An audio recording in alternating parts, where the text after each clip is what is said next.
Hello everyone. Good morning to all of you.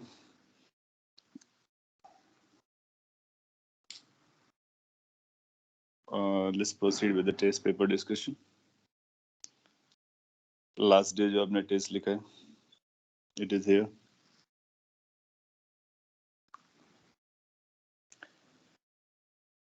So let me know the questions that you want to ask.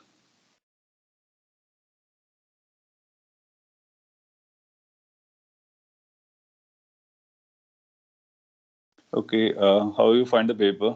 Was very easy or very difficult or somewhere in between? So that I can get idea कि आपको कैसा जा रहा है.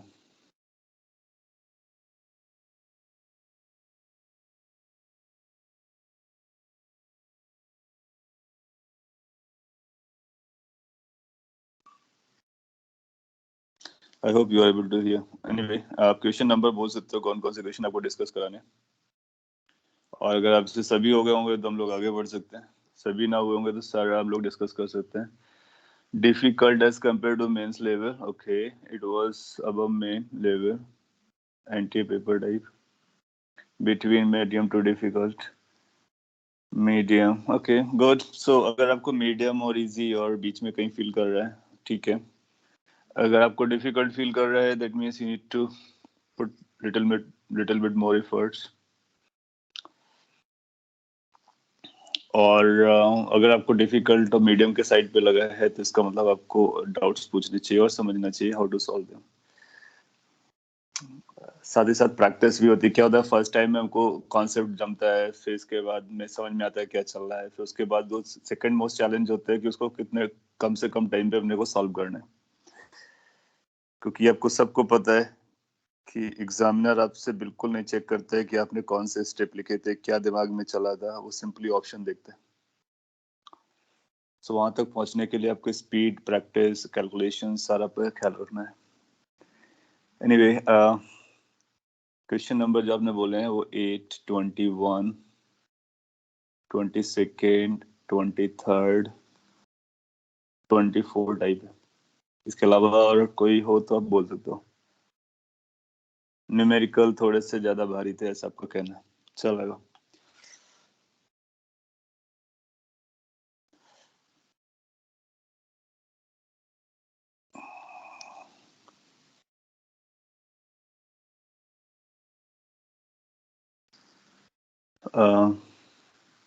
तो 1, 3, 5, 4 भी count कर लिया मैंने.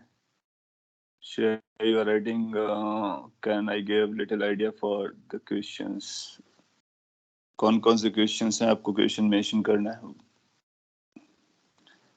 डू यू वांट टू से सभी क्वेश्चन के बारे में? तो मैं सभी के बारे में बोल देता हूँ. ऑलमोस्ट काफी तो हो गए अपने यहाँ पर भी. चलेगा. एटलीस्ट थोड़ा सा मैं उसके क्वेश्चन पे जाकर के बोल देता हूँ कि क्या करने का क्या नहीं करने का. और बाकी जो आपके डाउट्स वाले उनको डिटेल में डील कर लेंगे. और सो स्टार्ट करते हैं अब ज्यादा उस पर टाइम वेस्ट ना करके. क्वेश्चन नंबर 1 अच्छा सवाल एग्जाम के लिए काफी अप्रोप्रिएट है.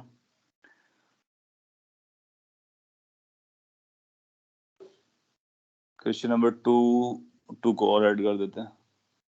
6, 8. Okay, they are there. आपने पूछा was it really above mains level. Main level बोल सकते हैं. अब का ऐसा नहीं कि बहुत ही ज्यादा ऊपर है या फिर बहुत ज्यादा बिलो है. It's close to mains level ऐसा बोल सकते हैं. So you can expect similar type of paper, little bit here and there. First का आंसर ए आया था शायद. चेक करते हैं. सो अगर कोई करेक्शन होगा तो उसको भी डील कर लेंगे. हाँ, तो आपको फर्स्ट के आंसर में इशू जा रहा है, 21st में जा रहा है. चेक करेंगे. सो क्वेश्चन नंबर 1 आंसर तक ले चलते हैं. इट सेज कि अपने पास एक स्क्वायर लूप है. इसकी साइड दे रखी है, उसका रेजिस्टेंस दे रखा है और एक infinite wire, long infinite current carrying wire. वो सब आपको याद आ रहा होगा कि लॉन्ग वायर होता है, उसकी मैग्नेटिक फील्ड होती है. और साइड पीक्यू दे पैरेलल तो वायर है, वो सारी कहानी बताता है. सेम प्लेन पर भी है. अब लूप को आप रोटेट करा देते हो 180 degree say about the axis जो कि आपको दिखाई दे रही है, तो ये फ्लिप हो जाएंगे। क्यू पी इस साइड आ जाएगा और आर एस इस साइड आ जाएगा। टोटल अमाउंट ऑफ चार्ज कितना फ्लो करेगा वो अपने को पता करना है। सो चार्ज फ्लो करना मतलब व्हाट, पहले तो करंट निकालेंगे फिर चार्ज पता करेंगे। तो कुछ आइडिया लगेगा कि यहाँ से कुछ फ्लक्स पास कर रहा होगा, उस फ्लक्स से फ्लक्स चेंज निकालेंगे, फ्लक्स चेंज से हम लोग ये कैलकुलेट करेंगे कितना इंड्यूस करंट है, इंड्यूस करंट से कितना चार्ज फ्लो कर रहा है। ये वे ऑफ थिंकिंग हो गया। अब इसको फिल करेंगे। फ्लक्स कैसे कैलकुलेट किया जाता है वो आप जानते हैं, उससे आई कैसे कैलकुलेट किया जाता है, इंड्यूस्ड इलेक्ट्रिक फील्ड होती है, फिर चार्ज बेसिक फॉर्मूला होता है। सो लेट्स प्रोसीड कि अगर जब इस तरह से रखा हुआ है इनिशियली तो कितना फ्लक्स जा रहा होगा, तो पहले वो कैलकुलेट कर लेते हैं। फ्लक्स कैलकुलेशन होता है बी डॉट डी ए। तो हम बी डॉट डी ए से प्रोसीड कर रहे होंगे तो अपने को बी पता करना पड़ेगा, ए पता करना पड़ेगा। ये नॉन यूनिफॉर्म है, तो आप यार एक काम करोगे कि एक्स डिस्टेंस पे जाओगे यहाँ से, या फिर आर डिस्टेंस जो भी आपको अच्छा लगता हो, एक डी एक्स का एलिमेंट पकड़ोगे, इसको हम एक्स नाम दे देते हैं। एक्स डिस्टेंस पे डीएक्स का एक छोटा सा एरिया नजर आ जाएगा आपको। उस छोटे से एरिया के बारे में बात करना है, इंटीग्रेशन। अच्छा, मैग्नेटिक फील्ड किधर जाएगी, इनटू द प्लेन जाएगी। एरिया भी इसी डायरेक्शन में जाएगा, तो थीटा को 0 ले सकते हैं, मैग्नीट्यूड के टर्म में चलेंगे। और इसके बाद में आप बोलेंगे मैग्नेटिक फील्ड कितना होता है, एक वायर की वजह से mu naught I divide by 2 pi r होता है, या फिर एक्स हो जाएगा यहाँ पर, into area. How much the area is going to be, वो छोटा सा स्ट्रिप है, उसका एरिया अगर आप देखोगे तो उसके लिए एक लेंथ आएगी और विड्थ आएगी। लेंथ है ए, विड्थ है dx। जब ऐसा परफॉर्म करोगे तो आपको इसको x की लिमिट देनी पड़ेगी। x आपका a से 2a तक जा सकता है, so you can check the limit a to 2a। अगर आपको ये जमता है तो काम हो गया। म्यू नॉट कांस्टेंट है, i कांस्टेंट है, ट्वाइस पाई कांस्टेंट है, a कांस्टेंट है, इंटीग्रेशन 1/x dx चल रहा है, a to 2a। अब तक आपको पता चल गया होगा कि ये जो इंटीग्रेशन है ना, इसकी वैल्यू कितनी आएगी। इसकी वैल्यू ln2 आ जाएगी। कैसे, ये ln x बनेगा, फिर ट्वाइस ए आएगा, फिर a आएगा, फिर डिवाइड हो जाएगा, a कैंसिल हो जाएगा। सो फ्लक्स की जो वैल्यू आ रही है वो mu naught I A divide by twice pi ln2 आ रही है। तो एक तो ln2 आने वाला है, तो ln2 इन दो ऑप्शन में। और इसके बाद आप क्या करने का, अब ये देखने का चेंज इन फ्लक्स कितना है। अच्छा बताइए, इसको 180 से रोटेट करा दोगे तो एक बार कॉस 0 रहा होगा, एक बार कॉस 180 रहा होगा, तो डायरेक्शन बदल गई होगी, isn't it? जैसे इसी में हमने एरिया को किधर पकड़ा है, अंदर की तरफ पकड़ा है, तो ये हमारा बी था और एरिया भी मैंने अंदर पकड़ा है। जब 180 से फ्लिप करेंगे तो बी वहीं रहेगा, लेकिन एरिया अपनी डायरेक्शन बदल देगा। तो फ्लक्स एक बार माइनस होगा, एक बार प्लस हो जाएगा, और सब्ट्रैक्ट करना है तो वो हो जाएगा 2 टाइम्स दिस नंबर। मैं शॉर्ट में लिख रहा हूँ, अगर आपको नहीं जमता है तो मैं इसको रीराइट कर सकता हूँ। 2 टाइम क्यों होगा, एक बार नेगेटिव था एक बार पॉजिटिव था, आपने डिफरेंस किया तो जो भी आएगा डबल आएगा। So this is the flux change. Let's say ये जो चेंज है वो डेल्टा टी टाइम में हो रहा है, तो डेल्टा टी से इसको डिवाइड कर दो, तो ये अपने लिए ईएमएफ बन जाएगा। अगर ये ईएमएफ बन जाएगा तो इसको हम आई आर के बराबर लिख सकते हैं, आई इंटू रेजिस्टेंस। रेजिस्टेंस उसने दे रखा है। अच्छा, आई को हम लोग लिख सकते हैं charge flow divide by time into r. Relate कर लो, तो एक फॉर्मूला हम लोगों ने पहले लिख भी रखा, अगर आपको याद हो। चार्ज कितना फ्लो करता है तो आप फ्लक्स चेंज निकाल करके रेजिस्टेंस से डिवाइड कर सकते हैं। सो फ्लक्स चेंज अपना आ रहा है, 2 से 2 कैंसिल आउट हो गया, और ये बन गया अपने लिए mu naught I A by pi into r ln2। ऐसा कोई ऑप्शन होगा उसको अपने को मार्क करना है, ऑप्शन बी। चेक कर लिया, अगर बी आंसर दिया है तो करेक्ट है, अदरवाइज इसको हम लोग करेक्ट कर लेंगे। So flux calculation, change calculation, I calculation, उससे चार्ज का निकल आएगा।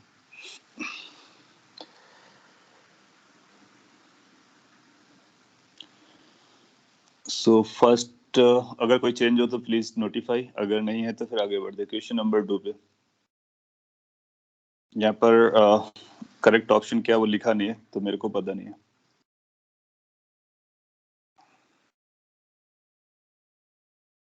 It's appropriate. अप्रोप्रिएट है, गुड। सो आपको स्टेप समझ में आता है। अच्छा, आपने ए बोला था, इसका मतलब है प्रोबेबली आपने ये 2 मिस किया होगा। काफी इंपॉर्टेंट 2 है, फ्लक्स नहीं बल्कि चेंज इन फ्लक्स तक जाते हैं। ओके, क्वेश्चन नंबर 2, ये भी एक अच्छा सवाल है, सिंपल है। एक बार समझ में आते हैं तो अच्छे सिंपल होते हैं। ये बोलता है कि maximum potential drop A B wire पे निकालना है। ए बी वायर पे एक पेपर हम लोगों ने इसको डिस्कशन किया था, अगर आपको याद हो, और इसको मैं फिर से हाईलाइट कर देता हूँ। इस जोन पे मैग्नेटिक फील्ड जा रही है, इस जोन पे जो मैग्नेटिक फील्ड है उसका वेरिएशन ऐसा दिया गया, और ये कंडक्टिंग वायर का रेजिस्टेंस दिया गया, और ये आर डिस्टेंस है, 2r लेंथ है, वो सारी कुछ स्टोरी बताता है। Maximum potential drop in the wire A B पर कितना जाएगा वो अपने को पता करना है। हम ए बी पर पता करना चाहते हैं। अच्छा, ये वो वाला आपको ये रिलेट हो गया होगा कौन से कॉन्सेप्ट से जाता है जो आपकी नोटबुक में लिखा हुआ है, कि हम लोगों ने किया क्वेश्चन किया था कि अगर अपने पास एक सर्कुलर सिलेंड्रिकल जोन है और यहाँ पर मैग्नेटिक फील्ड बदलती है, तो इनसाइड और आउटसाइड कितना इंड्यूस्ड इलेक्ट्रिक फील्ड आता है। अलग अलग फॉर्मूला बनाए हुए थे, और ये जो ए बी पोर्शन है वो आउटसाइड वाला है, तो अपने को इलेक्ट्रिक फील्ड निकालना होगा, फिर उससे ईएमएफ निकालना होगा, पोटेंशियल डिफरेंस जिसको बोल सकते हैं, टेक्निकली उसको ईएमएफ बोलना चाहिए। फिर हमारे पास एक आइडिया डेवलप हुआ था कि हम क्या करेंगे, हम इसको पूरे को पोर्शन ले लेंगे। ये अपना लेट्स से लूप है, ठीक है, और इस लूप पर इस वाले पोर्शन में मैग्नेटिक फील्ड चेंज हो रही थी। यहाँ से फ्लक्स निकालेंगे तब भी हमारा ईएमएफ पता चल जाता है। अगर हम यहाँ पर ईएमएफ निकालना चाहें बेसिक नॉलेज से, EMF induced is going to be minus d phi by dt, क्योंकि इंड्यूस्ड इलेक्ट्रिक फील्ड का फॉर्मूला यहीं से निकलता है। तो हम फील्ड ना निकाल के सीधे EMF की बात करेंगे। जब इसको निकालना चाहोगे तो ये बनेगा माइनस, हम ये पूरे पूरे ट्राइंगल से निकालना चाह रहे हैं। ये EMF है ABC के क्रॉस, फिर बाद में हम AB को देखेंगे कि AB के क्रॉस क्या कर सकते हैं। तो D by d T flux, कितना फ्लक्स पास कर रहा होगा, तो magnetic field into area in which the magnetic field is lying. तो मैग्नेटिक फील्ड केवल इस सेक्टर पे लाई कर रही होगी, जो एक छोटा सा सेक्टर बन रहा होगा। इक्विलेटरल है तो ये 60 रहा होगा π/3, और इसकी रेडियस r है, तो इसका हम एरिया कैलकुलेट कर सकते हैं। एरिया जाएगा πr² टोटल रहा होता है इंटू 2 πr² टोटल रहा होता है, ये π/3 है, और 2 का रेशियो है। या फिर आप डायरेक्टली लिख सकते हो कि 1/2 जो भी होता है आर्क लेंथ के हिसाब से। So this is the area of that segment which is this, जहां पर मैग्नेटिक फील्ड एग्जिस्ट करती है। यहाँ पर मैग्नेटिक फील्ड नहीं है, इसलिए इसको एरिया नहीं लिखेंगे, तो आप ऐसा भी लिखोगे +0 magnetic field into this area. अगर ये आपको समझते हैं, ये भी छोटा सा इंपॉर्टेंट पॉइंट है। Then afterward we can write it as की पाई, हाँ ये क्या जा रहा है, एरिया मैंने सही लिखा है, एक बार फिर से चेक कर लेते हैं। πr² टोटल होता है, टोटल एंगल 2 होगा, इक्वली डिवाइडेड होता है, तो 60 डिग्री में इतना जाएगा, तो ये 6 हो जाएगा। तो यहाँ से अपने को मिल रहा है π/6 r², r तो बदलेगा नहीं टाइम के साथ, dB/dt आएगा। अच्छा, b टाइम का फंक्शन दिया गया, इसको डिफरेंशिएट करना है, is not going to be big deal. तो ये आएगा πr²/6, और b का डिफरेंशिएशन जाएगा b0 omega cos omega t। तो ये इंड्यूस्ड ईएमएफ आ गया क्रॉस ट्राइंगल, अक्रॉस ट्राइंगल है, बट क्वेश्चन आपसे ए बी वायर के अक्रॉस पूछ रहा है, तो हम बोलेंगे कि जो ईएमएफ आएगा ए बी सी के लिए, वो बेसिकली ईएमएफ ए बी का बनेगा प्लस ईएमएफ बी सी का बनेगा प्लस ईएमएफ सी ए का बनेगा। फिर आप देखोगे कि जो इंड्यूस्ड इलेक्ट्रिक फील्ड आती है, इंड्यूस्ड इलेक्ट्रिक फील्ड को अगर आप रिकॉल करोगे तो उसकी इलेक्ट्रिक फील्ड लाइंस ऐसे ही रहती हैं, चाहे वो इनसाइड हो या फिर आउटसाइड हो, इस तरह से रहती है। Remember that. अगर आपको इंड्यूस्ड इलेक्ट्रिक फील्ड की ये डायरेक्शंस पता है, या तो इधर होगा इधर होगा, वो भी हम डिसाइड कर सकते हैं करंट को देख करके। एनीवे, उसमें आप पाओगे कि जो ईएमएफ एसी होगा वो 0 हो जाएगा। क्यों 0 हो जाएगा? क्योंकि एसी या सीए वाला सेगमेंट देखोगे तो इस पे जो डीएल आएगा वो इस डायरेक्शन में आएगा, और फील्ड उसके परपेंडिकुलर जा रही है। ई डॉट डीएल निकालते हैं पोटेंशियल डिफरेंस, तो डॉट प्रोडक्ट 0 हो जाएगा।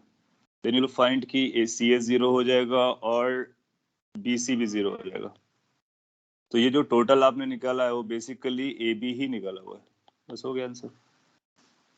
तो ये आपका ए बी भी बन गया। अब इसका मैक्सिमाइज वर्जन बताना है, तो मैक्सिमाइज में कॉस को क्या बोल देंगे, 1 बोल देंगे। तो क्या हम ऐसा बोल सकते हैं कि EMF ए बी का max value that is going to be equal to pi r square, mu कहाँ से लिया, πr² B0 ओमेगा बाई 6। ऐसा कोई ऑप्शन दिखना चाहिए, उसी को हम मार्क करने वाले हैं। ऑप्शन ए मैच करता हुआ नजर आ रहा है। तो जब कभी इस तरह का फील्ड या पोटेंशियल के बारे में पूछे तो ये जो रेडियल वेक्टर कंडक्टर्स होते हैं ना, उस पर कोई ईएमएफ नहीं आता है, क्योंकि मैग्नेटिक फील्ड जो इलेक्ट्रिक फील्ड होती है वो सर्कुलर होती है, टेंजेंशियल। टेंजेंशियल और रेडियल का डॉट प्रोडक्ट 0 रहता है। यहाँ पे ये 5 ओम का कोई मतलब नहीं था। अगर आपसे मैक्सिमम करंट पूछता तो 5 ओम का यूज कर लेते, क्योंकि हमको ईएमएफ पता चल गया। ओके, सो क्वेश्चन नंबर 2 हो गया। रीशेयर द स्क्रीन, स्क्रीन का इशू जा रहा है। मैं रीशेयर करता हूँ और आप इसका आंसर तब तक चेक कर लीजिए, वेरीफाई कर लीजिए।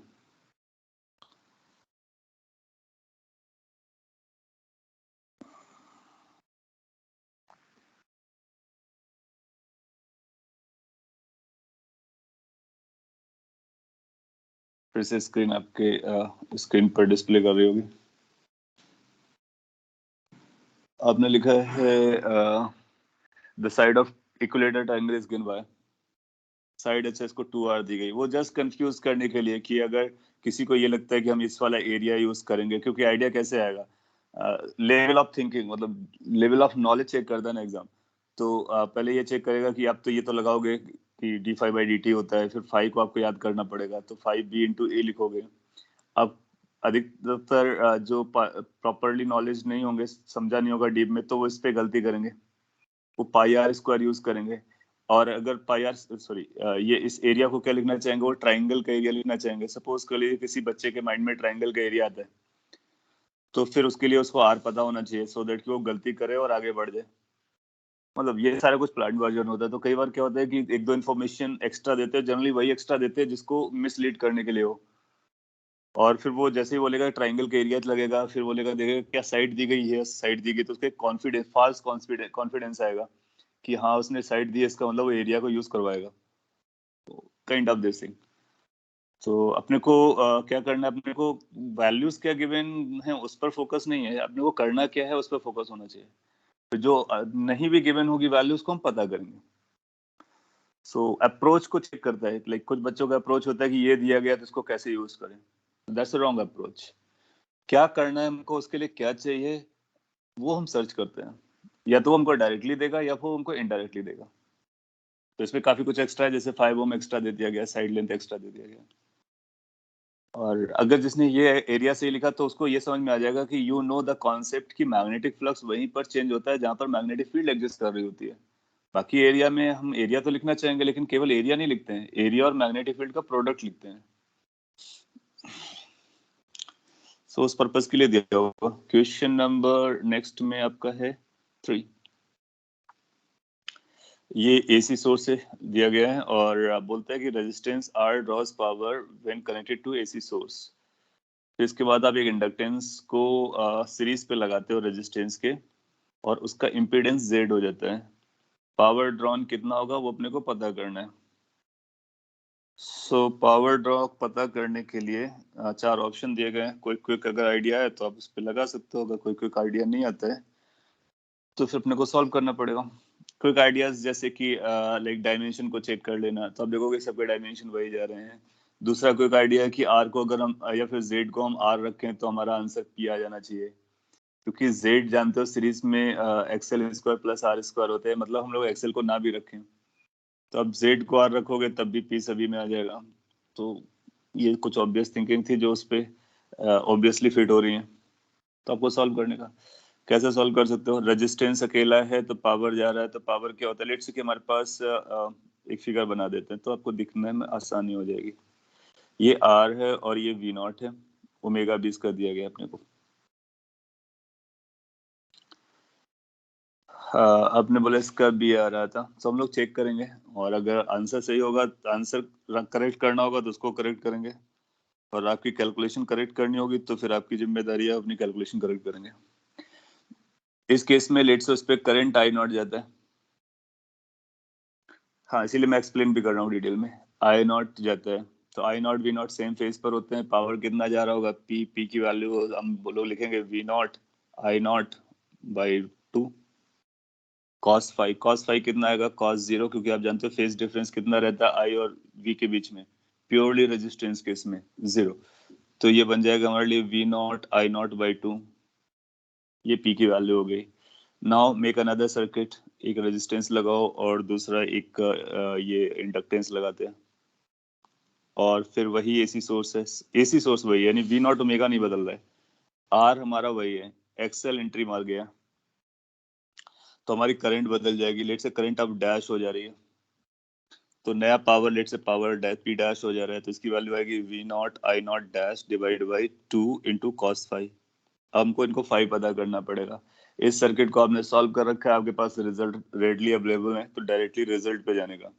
आपको क्या अवेलेबल है? आपको ये अवेलेबल है कि जो 10 फाई आता है वो क्या लिखा था आपने? एक्सएल अपॉन आर लिखा होगा। मैं एक बार फेजर भी बना देता हूँ जल्दी से, अगर आपको हेल्प कर दे। आप बोलोगे कि यहाँ पर हमारा करंट जाएगा, यहाँ पर वी आर आएगा, और वी एल जो रहता है वो लीड कर रहा होता है। सो कुछ ऐसा रहा होगा कि आपका आई नॉट डैश है फेजर में, ये वी आर है, ये वी एल है, फिर रिजल्टेंट जो आपको मिला होगा वो इस डायरेक्शन में जाएगा, और ये हमारा वी नॉट हो जाएगा। ये 5 हुआ करता था, फिर इसको सिंप्लीफाई किया था तो हमको रिजल्ट बता दिए। और भी हम लोग सीधे cos फाइव भी जानते हैं, r बाई जेड होता है। तो आपको अगर ये समझ लो कि अगर ये अपने पास है और z की वैल्यू अपने को क्या रहती है? z की वैल्यू रहती है under root R square plus XL square. Mathematic trigonometrics इनको यूज करो तो cos फाइव मिल जाएगा। cos फाइव की वैल्यू मिलेगी, ये देखो परपेंडिकुलर बाई बेस होता है, ट्राइंगल बनाएंगे तो ये बेस डिवाइड बाई हाइपोटेनस बनेगा, इसका स्क्वायर और सम करोगे तो z हो जाएगा। तो सीरीज केस में cos five r by Z होता है, तो cos फाइव भी अपने पास पता चल गया। अभी अपने को क्या निकालना है? I naught dash. I naught dash निकल के आएगा तो फिर ये नंबर्स इन पुराने नंबर्स के टर्म में आ जाएंगे, तो उनको हैंडल कर सकते हैं और गिवन नंबर्स के टर्म में आ जाएंगे। What else we can do to get I naught? I naught क्या होता है? हम जानते हैं कि आई नॉट डैश जो आएगा वो आएगा वी नॉट, वही रहेगा जेड डिवाइड बाई जेड। हो गया। अब इसी को हम आगे लिख देते हैं, यहीं पर सारी कैलकुलेशन साइड में किए। वी नॉट को वी नॉट रखते हैं, बाई 2 को 2 रखते हैं, आई नॉट की जगह हम वी नॉट बाई जेड रख देते हैं, और कॉस फाइव को आर बाई जेड रख देते हैं। अच्छा, इसको भी थोड़ा सा सिंप्लीफाई कर लेते हैं। इस पे जो आई नॉट रहा होगा वो वी नॉट बाई आर रहा होगा, क्योंकि आर ही जेड है, तो ये बन जाएगा वी नॉट का square divide by 2 R. V naught का स्क्वायर डिवाइड बाई 2 आर, ऐसा लिख सकते हैं, क्योंकि आई नॉट कितना जा रहा होगा? आई नॉट की value V naught by R रही होगी, तो मैंने आई नॉट को सब्सटीट्यूट कर दिया है। अच्छा, अब इसको फर्दर कैरी करके चलते हैं, तो यहाँ पे अपने को मिल रहा है वी नॉट का स्क्वायर बाई 2। एक आर की जरूरत है तो हम आर और लगा देते हैं अपनी तरफ से। अगर हमने एक आर नीचे लगाया तो एक आर ऊपर लगाना पड़ेगा, तो R square by Z square हो जाएगा। ये नंबर आप जानते हो क्या है? ये नंबर वही है जो पहले हुआ करता था, पी। तो हमारा आंसर कुछ आ रहा है P in bracket R by Z का प्रोडक्ट आ रहा है, वो भी स्क्वायर के साथ। और आप चेक करोगे चार ऑप्शन में क्या कोई ऐसा ऑप्शन है? ऑप्शन ए है, उसको मार्क कर दोगे। तो चेक कर लीजिए, अगर ए करेक्ट है तो फिर करेक्ट है, वरना आप करेक्ट कर लो। आइडिया क्या है? पहला सर्किट सॉल्व किया, दूसरा सर्किट सॉल्व किया, पावर की क्या डेफिनेशन है वो लगाया, प्रॉपरली लगाया तो अपने को प्रॉपर आंसर आता है।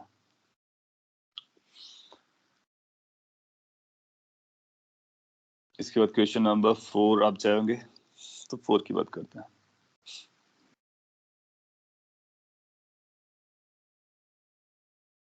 ओके, किसी को कंसर्न आ रहा हो तो जरूर पूछ लीजिए। ये कोई स्टेप नहीं समझ में आ रहा होगी सर, ये कम समझता है तो उसको मैं एलेबोरेट करता। ये आर एल सीरीज सर्किट है, स्पेसिफिकली पढ़ा हुआ था, इसके रिजल्ट सबको जितने भी याद रहेंगे, जितनी प्रैक्टिस रहेगी, जैसे जेड क्या होता है, फाई क्या होता है। रिजल्ट का मतलब यही दो नंबर है,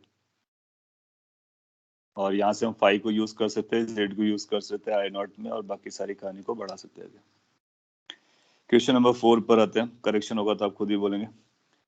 क्वेश्चन नंबर 4 सेज आपके पास एक व्हील है, diameter D, rotating about its axis passing through O, और ये कुछ ऐसा रोटेट करता हुआ दिखाया गया। डीप पे देखेंगे तो ओमेगा से रोटेट कर रहा है, ये ओमेगा होगी।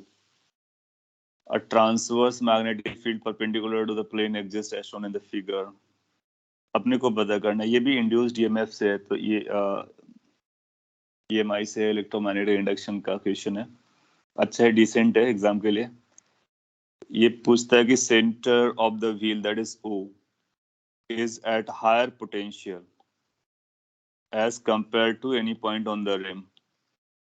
तो बेसिकली हमको पोटेंशियल डिफरेंस पता कर लेना है रिम पर और सेंटर पॉइंट पर। तो देखो ना ये कि वो लगे हुए हैं स्पोक्स।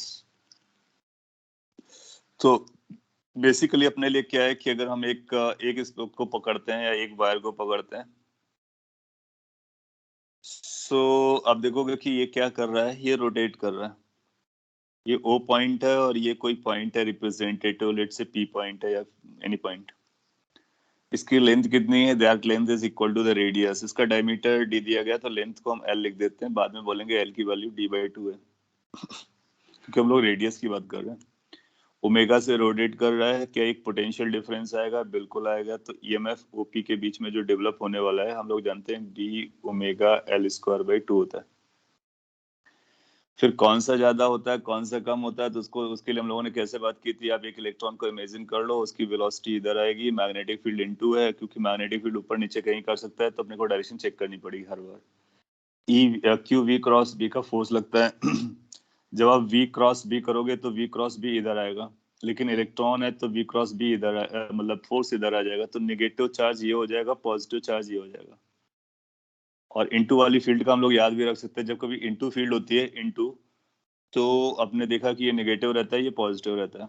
और अगर ऐसे रोटेट कराते हैं तो ये रोटेशन और इनटू के साथ ये साइन कन्वेंशन आता है, या फिर हर बार आपको चेक करने का। इतना अगर आपको समझता है तो अब क्या हम ए ऑप्शन का आंसर कर पाएंगे, centre of the wheel is at higher potential? No, we are getting centre is at a lower potential because this negative, negative is lower, positive is higher. So first को cancel कर देंगे। Second से potential, ऐसे question में आपको सारे option पढ़ने पड़ते हैं, no other way out. So potential difference between and Q of one of the spoke and R end of the spoke is non-zero. Potential difference between and Q of one spoke and R end of another spoke is non-zero. अच्छा अब देखो क्या हो रहा है ना कि ये सारे स्पोक्स लगे हुए हैं, ठीक है। हमने अभी एक स्पोक के बारे में पढ़ा। लेट्स से कि हम सेंटर का पोटेंशियल एक मिनट के लिए 0 पकड़ लेते हैं, कोई नंबर पकड़ लेते हैं। तो पी पॉइंट का अगर हमने 0 पकड़ा है तो पी पॉइंट का पोटेंशियल ये आएगा। अगर हमने ये ओपी स्पोक लिया था, अगर हमने ओ ई लिया होता तो क्या ई का भी यही पोटेंशियल आता है? बिल्कुल आता। अगर हम ओ आर चूज करते तो आर का भी सेम पोटेंशियल आता। कोई भी स्पोक चूज करें, दैट मींस इसका ओरिएंटेशन क्या, उससे कोई फर्क नहीं पड़ता, रोटेट ऐसे हो रहा है। इसका मतलब ये जो है वो सारे पेरीफेरी वाले पॉइंट्स का यही पोटेंशियल होगा। इसका मतलब सभी पोटेंशियल्स, सभी पॉइंट्स कैसे होंगे, इक्वी पोटेंशियल होंगे, सेम पोटेंशियल पर होंगे। तो उनका पोटेंशियल डिफरेंस कितना हो जाएगा? 0। तो यहाँ पर हम लोग वो लॉजिक नहीं दे रहे कि वो कंडक्टर है और कंडक्टर के हर एक पॉइंट का पोटेंशियल सेम हो जाएगा, क्योंकि वो जो होता था ना कंडक्टर के हर एक पॉइंट का पोटेंशियल सेम होना, वो उसमें इलेक्ट्रोस्टैटिक फील्ड हुआ करती थी। और इलेक्ट्रोस्टैटिक फील्ड नॉन ये क्लोज लूप में रहती थी। तो यहाँ पर रिस्क रहता है, तो यहाँ पर अपने को चेक करना पड़ता है। अगर सपोज कर लीजिए गलती से कोई ऐसा इलेक्ट्रिक फील्ड एग्जिस्ट कर रहा होता जो कि इंड्यूस्ड होता, तो फिर आप पाओगे कि जो इंड्यूस्ड इलेक्ट्रिक फील्ड होती है तो फिर ई पॉइंट का पोटेंशियल और आर पॉइंट का पोटेंशियल अलग अलग हो जाएगा, क्योंकि ई से आर जाने पे इलेक्ट्रिक फील्ड वर्क करेगी। तो इंड्यूस्ड इलेक्ट्रिक फील्ड का जब कभी स्कोप दिखेगा तो अपने को कंडक्टर्स की जो प्रॉपर्टीज थी वो नहीं लगानी है। आई मीन लाइक जो इलेक्ट्रोस्टैटिक चार्ज वाली कहानी थी वो नहीं लगानी है, और उसको प्रॉपर्ली चेक करना है यहाँ पर कि जो फील्ड है वो नया फील्ड है। तो यहाँ पर हम लोगों ने चेक किया और पता चला कि बाहर के सभी पॉइंट का पोटेंशियल कैसा आ रहा है, बराबर आ रहा है, क्योंकि सेंटर से उनका पोटेंशियल डिफरेंस बराबर आ रहा है, तो सेंटर सेम पॉइंट है इसलिए बराबर हो जाएगा। तो ये बोला नॉन जीरो होगा, तो आप बोलोगे नहीं ये जीरो होगा। पोटेंशियल डिफरेंस कितना आ रहा है, B omega D square by 2? No, B omega L square by 2, जहां पर एल की वैल्यू d/2 है। तो जब उसको सब्स्टिट्यूट करोगे तो ये बनेगा B omega D square by 4 उधर से आ जाएगा और एक 2 इधर होगा तो 8 आ जाना चाहिए। So B omega D square by 8 बोल देंगे। अगर रेडियस दिया होता तो B omega radius square by 4 हो जाता, सॉरी 2 हो जाता। तो फॉर्मूला ये अपने पास, और उसको हम लोग सिंप्लीफाई कर लेते हैं। तो आंसर क्या बन जाएगा, लास्ट ऑप्शन। इसको ये देना चाहिए था, वही दिया है। ओके, सो अभी तक कोई करेक्शन नहीं मिल रहा है, अच्छी बात है। क्वेश्चन नंबर 5 पर आते हैं। क्वेश्चन नंबर 5 ऑप्टिक्स से है और ऑप्टिक्स में ये अभी हम लोगों ने रिफ्लेक्शन पढ़ा हुआ उससे रिलेटेड है। कॉनकेव मिरर यूज किया गया। इनफैक्ट सिमिलर टाइप का क्वेश्चन हम लोगों ने क्लास में किया है, थोड़ा सा स्टेप अप हुआ होगा। इसने बोला कि find the value of v in centimetre पर सेकंड। v का मतलब हुआ इमेज की वेलोसिटी होगी, इमेज की वेलोसिटी है। और यहाँ पर ऑब्जेक्ट भी आपका मूव कर रहा है, मिरर भी मूव कर रहा है, कोऑर्डिनेट एक्सिस भी दे रखी है। आपने पूछा होगा तो बताएंगे, अगर सबने कर लिया तो फिर नहीं। अच्छा 5 पूछा है, ठीक है तो मैं बताता हूँ। क्या आइडिया था कि इफ यू रिमेम्बर तो हम लोगों ने मिरर को मूव करा के भी देखा था क्लास में और ऑब्जेक्ट को भी मूव करा करके देखा था, लेकिन यहाँ पर दोनों मूव कर रहे हैं। तो हमने आपको आइडिया भी दिया था, what you need to do, send your observer to the mirror and look with respect to mirror. So velocity of object with respect to mirror पहले अपने को चाहिए। तो हमारे पास रूल होता है velocity of object minus velocity of mirror, relative rule. Object की velocity ये दी गई है, मिरर की वेलोसिटी ये दी गई, दोनों को सब्ट्रैक्ट कर देगा। जैसे आप सब्ट्रैक्ट करोगे तो आपको मिलेगा 4i cap plus 11 minus 2 that is 9 J cap. Calculation आप चेक कर सकते हो, सेंटीमीटर पर सेकंड में चल रहा है, अच्छी बात है। और हमारा यूनिट भी सेंटीमीटर में रहता है, डिस्टेंसेस भी, तो सारा कुछ सेंटीमीटर सेकंड में है। अब हमको वेलोसिटी ऑफ इमेज चाहिए, लेकिन हम पहले विद रिस्पेक्ट टू मिरर निकालेंगे। तो हम लोग जानते हैं यहाँ पे दो एक्सेस हैं, एक्स वाई जेड नहीं यूज की, अच्छी बात है। तो हम लोग जानते हैं कि velocity of image with respect to mirror का अगर हम लोग एक्स कंपोनेंट निकालना चाहते हैं, एक्स कंपोनेंट, तो एक्स कंपोनेंट का फॉर्मूला आया था minus m square velocity of object with respect to mirror x component. You remember that? जहाँ पर एम का मतलब वो मैग्निफिकेशन होता है परपेंडिकुलर टू द एक्सिस वाला।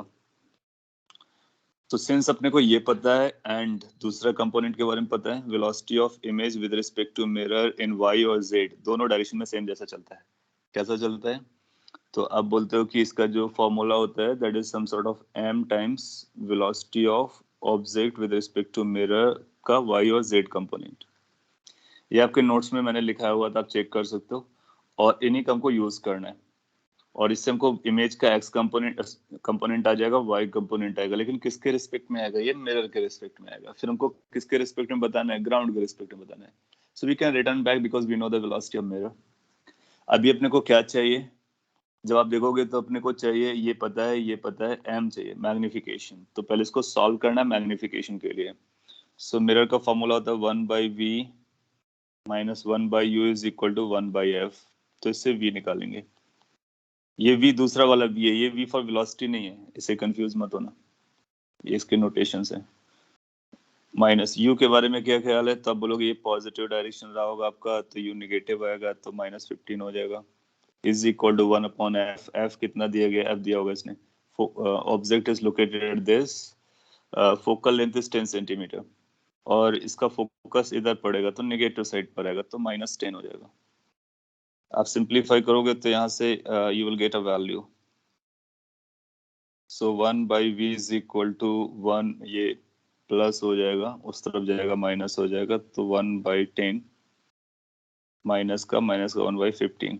सिंप्लीफाई कर लो, 30 seems to be, so that is 3 plus 2, what I'm saying.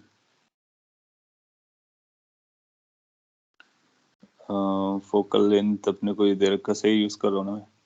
Calculation आप चेक कर सकते हो। पॉइंट ऑब्जेक्ट है, डिस्टेंस ये दिया है पोल से, और इसको हम लोगों ने यूज किया। सो ये आ जाएगा अपने लिए, इसको 3 से इसको 2 से हम प्रॉपर जा रहे, तो 5/this, तो -1/6 आ जाएगा। बेसिकली v की वैल्यू कितनी आएगी? -6 आ जाएगी। मैग्निफिकेशन चाहिए था अपने को, how much the magnification is taking place.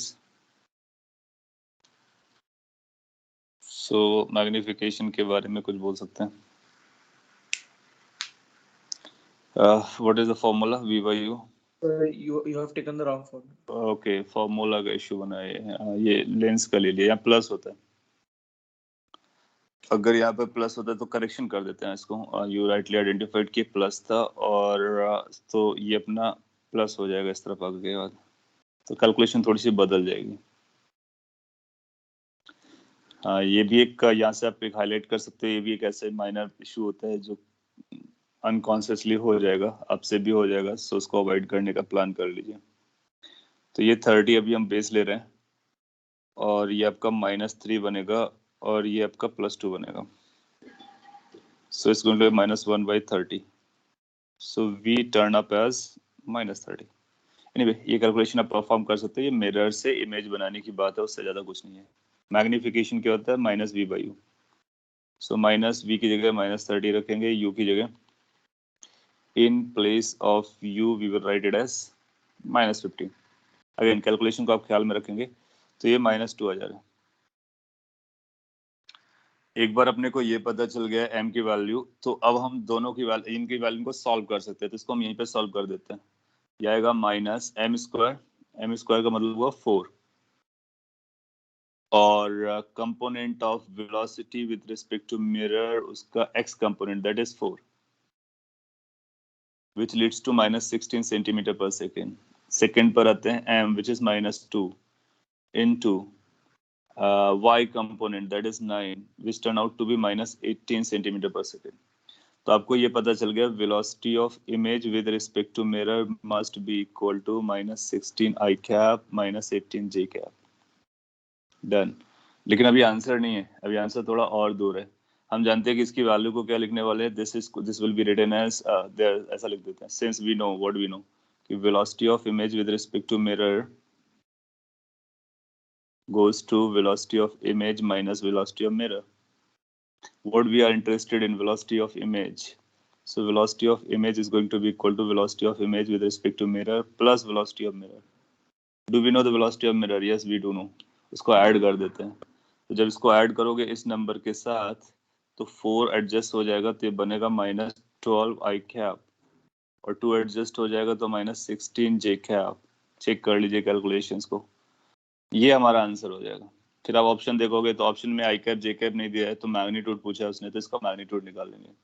तो magnitude of velocity of image is going to be equal to, इससे कुछ कॉमन लिख रहा हो तो ले लेते हैं, 4 आ रहा है, तो मॉड ऑफ आएगा -3 आई कैप प्लस -4 जे कैप।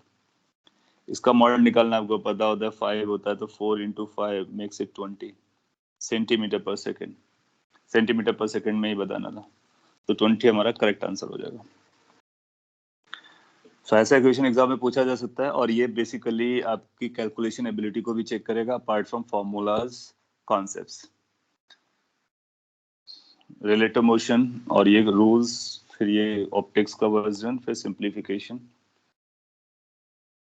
और अगर आपने 20 निकाला है, इसका मतलब you can use this calculation properly.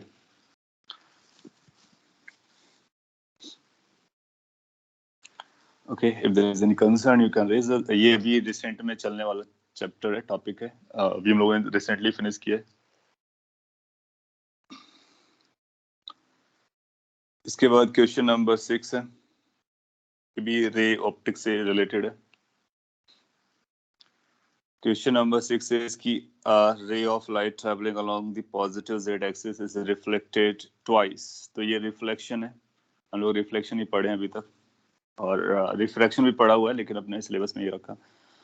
First बोलता है कि एक मिरर से जिसका नॉर्मल इसके अलोंग है,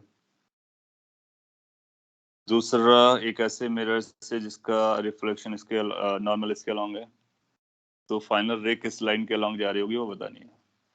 सो रूल्स आप जानते हो, और वेक्टर्स के टर्म में यूज किया गया है, तो इसलिए कई बार ऐसे क्वेश्चन दे सकता है आपसे, तो इस पे अपने को रूल वही लगाना है कि इंसिडेंट और रिफ्लेक्ट नॉर्मल के बीच का जो एंगल होगा वो नॉर्मल और रिफ्लेक्टेड के बीच का एंगल होगा। एक तो ये कंडीशन रहेगी, दूसरा कंडीशन ये रहेगा कि तीनों एक प्लेन पर होंगे। तो within using these two conditions we can find out कि हमारा रिफ्लेक्टेड रे कौन सा होगा। आगे चल करके आपको 3D पढ़ाया जाएगा मैथ्स में, अगर अभी तक नहीं पढ़ाया गया तो 3D में हम उस प्लेन की इक्वेशन भी बना लेते हैं, तो हम प्लेन की इक्वेशन ही बना लिया करेंगे, और प्लेन से लाइट को रिफ्लेक्ट भी करा लिया करेंगे, या फिर लाइन पे 2 पॉइंट लेकर के उसका रिफ्लेक्शन लेकर के भी हम लोग सॉल्व कर सकते हैं। तो मल्टीपल वेज रहेंगे, और एक वेक्टर का भी रोल है, वेक्टर की तरह से भी कर सकते हैं, लेकिन थोड़ा सा कॉम्प्लिकेशन फील होता है इनिशियली, और उसके बाद हम उसको सॉल्व कर सकते हैं।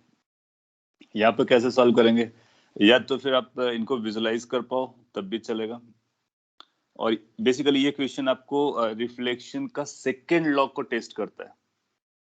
फर्स्ट लॉ तो हम लोग इजिली हैंडल कर लेते हैं कि incident angle is equal to reflected angle. जो सेकेंड लॉ है दैट सेज कि प्लेन सेम होना चाहिए, तो उस पर ये ज्यादा एफर्ट दे रहा है।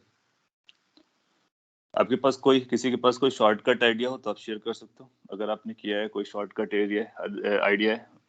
अदरवाइज मैं बेसिक से डिटेल पे बताने वाला कि कैसे हम अननोन वेक्टर को पता करेंगे। और सिंस हमारे पास अननोन वेक्टर होगा तो हमारे पास वेरिएबल्स भी ज्यादा इंट्रोड्यूस करने पड़ेंगे। प्लेन पता है तो 2 वेरिएबल लगेंगे, और अगर प्रॉपर प्लेन नहीं पता है तो अपने को 3 वेरिएबल लगेंगे। So anybody got any smarter or simple way to solve this? शायद आपने ट्राई किया हो, आपके पास कोई आइडिया आ गया हो। सर यस सर ये डायग्राम से तो पता चल जाता कि जो पहले पार्ट से जो रिफ्लेक्ट होने वाली लाइन है वो माइनस आई कैप पे जाने वाली।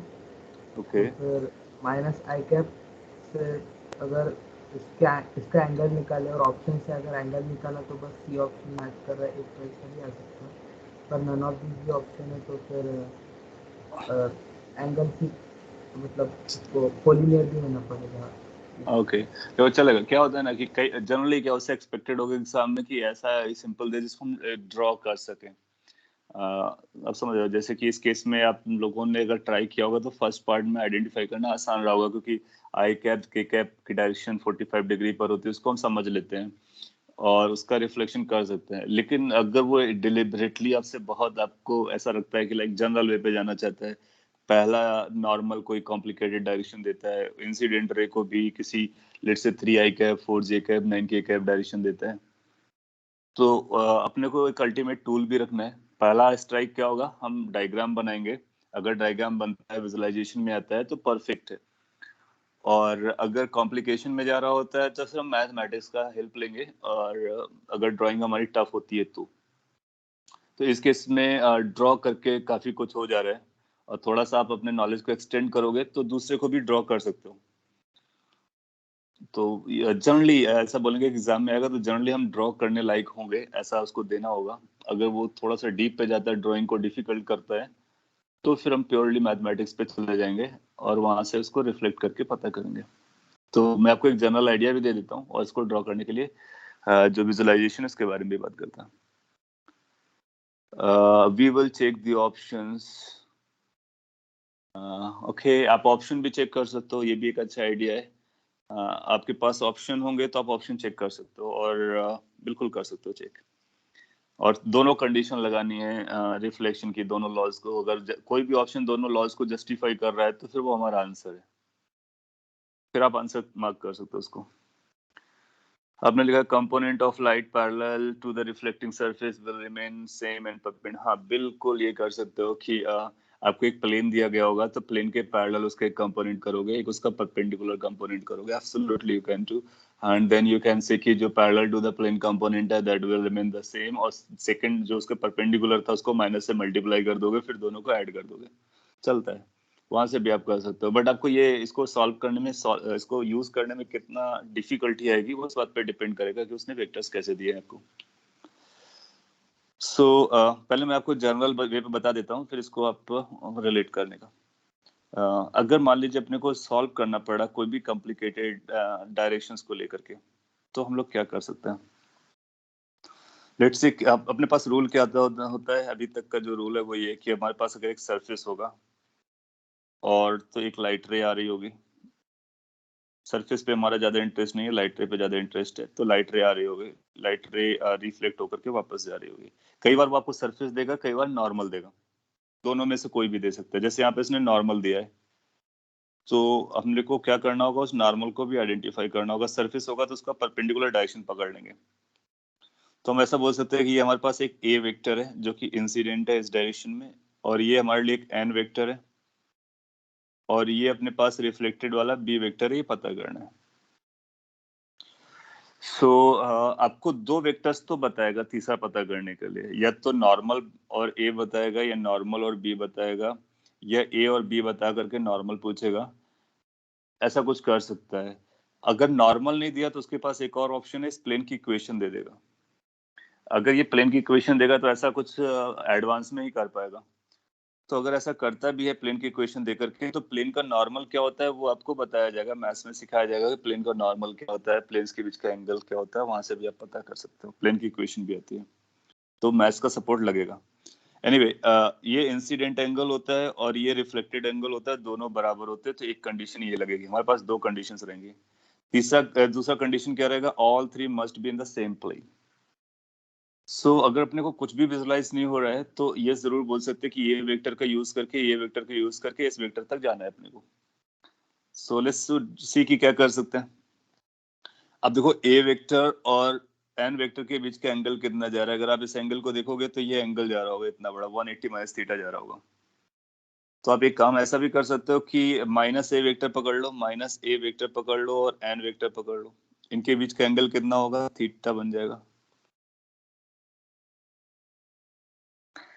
अगर ये दोनों वेक्टर्स अपने को पता है तो cos थीटा हमको लगाना आता है, तो इससे एक कंडीशन लगा देंगे, cos theta is equal to minus A vector dot N vector divide by इनके मैग्नीट्यूड्स। तो यहाँ से थीटा पता चल जाएगा, बेसिकली अपने को थीटा पता चल जाएगा। ये थीटा को हमको यहाँ पे यूज करना है। फिर आप क्या करो, बी वेक्टर को आइडेंटिफाई करो। लेट से एज्यूम करो बी वेक्टर आपका कुछ b1 i plus b2 j plus b3 k है। अब ये b1 b2 b3 कैसे ले जाना वो डिपेंड करेगा कि हमारे पास ये दोनों कैसे दिए गए। अगर सपोज के लिए ये ij पर है, ये भी ij पर है, तो ये भी ij पर ही रहेगा। सो उसके अकॉर्डिंग हम b को एज्यूम करेंगे कि 2 पे लेके जाना है या 3 पे लेके जाना है। सो लेट्स से मैं जनरल के लिए 3 पे ले लेता हूँ, अभी बस मैं जनरलाइज वे पे बता रहा हूँ। And then what you can think of कि इसके और नॉर्मल के बीच का एंगल थीटा होना चाहिए। तो एक कंडीशन आपको मिल रही है, cos theta should be equal to b dot n divide by bn। ये वैल्यू आपको पता है, तो यहाँ से जैसे आप डॉट प्रोडक्ट करोगे तो एक्स वाई जेड में अपने को एक रिलेशन मिल जाएगा। तो ये रिलेशन हमारे लिए, हमको पता क्या करना है, एक्स वाई जेड पता करने का, दैट्स डन। ये उस ब्लाइंड केस के बारे में बात हो रही है जिस केस में हमको विजुलाइज करना टफ जा रहा है। बाकी इस जहाँ पे विजुलाइजेशन होगा तो हम पहले उसको स्ट्राइक करेंगे। दूसरा कंडीशन क्या होगा, दूसरा कंडीशन होगा कि इन तीनों को सेम प्लेन पर होना चाहिए। और आपको याद होगा वेक्टर में कोप्लेनर कंडीशन पड़ी हुई थी, 2 का क्रॉस प्रोडक्ट तीसरे का डॉट प्रोडक्ट से 0 करेगा। सो आप इनमें से किन्हीं 2 का क्रॉस कर लो, किसी तीसरे के साथ डॉट कर लो। बेटर होगा कि आप ए और एन का क्रॉस कर लो क्योंकि ये नंबर पता होंगे, और बी के साथ उसका डॉट कर लो और इसको 0 क्लेम कर दो। यहाँ से अपने को 2 इक्वेशंस मिल जाएंगे और ये 2 इक्वेशंस काफी हद तक वो सॉल्व करने में हेल्प करेंगे। क्योंकि ये 2 प्लेन होंगे, एक ही प्लेन में रहे होंगे, तो वहां से हो सकता है कि हमको 3 ना लेकर के 2 चलने में काम हो जाए। और जैसे इनको सॉल्व करेंगे तो फिर अपने को आइडिया भी लग जाएगा। तो ये 2 कंडीशंस हम लोग लगा सकते हैं और उसके बेसिस पर हम अपने आंसर तक पहुंच सकते हैं। और ऑप्शन चेकिंग का होगा तो वो भी कर सकते हैं। जैसे इस क्वेश्चन में अगर हमको सॉल्व करना हो तो जैसा आपने बोला कि यहाँ पे विजुलाइज करना हमारे लिए आसान था, तो आप ऐसा बोल सकते हो कि एक जो रे है वो पॉजिटिव जेड डायरेक्शन में जा रही है। और अब मैं आपसे चाहूंगा कि आप इसको एक बार प्रैक्टिस करो ताकि अगर कोई क्वेश्चन आता है तो आप इसको प्रैक्टिस कर पाओ। जैसे इसमें नॉर्मल कितना दिया गया, आई कैप प्लस के कैप डायरेक्शन दी गई, तो नॉर्मल को आई कैप प्लस के कैप पकड़ो और एक को आप जे डायरेक्शन दैट मीन्स के कैप पकड़ो। तो ये अगर हमारा के कैप है, ये आई कैप के कैप है, तो बी को हम लोग क्या लिख सकते हैं, बी को लिख सकते हैं एक्स आई जेड के। इसको ड्रॉप कर देंगे और 2 इक्वेशन 2 अननोन से हमारा सॉल्व हो जाएगा। फिर जो इक्वेशन आती है उसको सेकंड के साथ हम यूज करके फिर से हम इसी को ट्राई कर सकते हैं। अपार्ट फ्रॉम विजुलाइजेशन, विजुलाइजेशन वाला आपके पास हमेशा रहेगा तो उसको सॉल्व कर सकते हो। और तीसरा ऑप्शन हमारे पास क्या रहता है कि ये ऑप्शंस होंगे उनको जस्टिफाई करेंगे। और एग्जाम में अगर अपने पास ऑप्शन होगा तो आई वुड सजेस्ट कि अगर आपको ये ज्यादा कॉम्प्लिकेटेड लगे तो आप कंडीशन बना करके इसको चेक कर लो कि क्या ये इसको वेरीफाई कर रहा है, क्या ये इसको वेरीफाई कर रहा है तो ठीक है, नहीं कर रहा है तो उसको हटा देंगे। उस तरह से हम चेक कर सकते हैं।